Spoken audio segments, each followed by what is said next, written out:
So మనందరికీ తెలుసు బైక్లో చైన్ మెయింటెనెన్స్ అనేది ఎంత ఇంపార్టెంటో. బట్ చాలా మంది చీప్ లీవ్స్ వాడి చైన్ని ఇంకా డ్యామేజ్ చేస్తూ ఉంటారు. నేను కూడా ఇప్పటివరకు నా బైక్ మీద చాలా లీవ్స్ వాడాను అనమాట.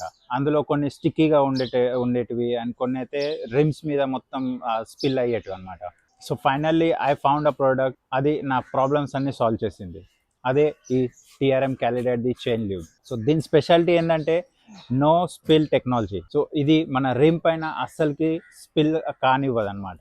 నేను చైన్ లీవ్ చేసి ఆల్మోస్ట్ 500 కిలోమీటర్స్ అయింది, అయినా సరే ఇప్పటికీ నో స్పిల్ అనమాట. రిమ్ పైన మనం స్ప్రే చేసినప్పుడు ఒక మంచి లేయర్ అనేది క్రియేట్ చేస్తుంది. దానివల్ల ఏమవుతుందంటే మన ఓరింగ్స్ లోపల డస్ట్ పార్టికల్స్ ని వెళ్లకుండా కాపాడుతుంది. పేడ్ రివ్యూ అనుకోకండి, దీన్ని ఆల్మోస్ట్ 2 months నేను వాడిన తర్వాత, టెస్ట్ చేసిన తర్వాత నేను ఈ వీడియో తయారు చేస్తున్నాను ఇప్పుడు. సో ఇన్ కేస్ మీకు కూడా ఈ లీవ్ కావాలనుకుంటే నాకు కమెంట్ సెక్షన్ లో లీవ్ అని కమెంట్ చేయండి. I will send you whole details to purchase this one.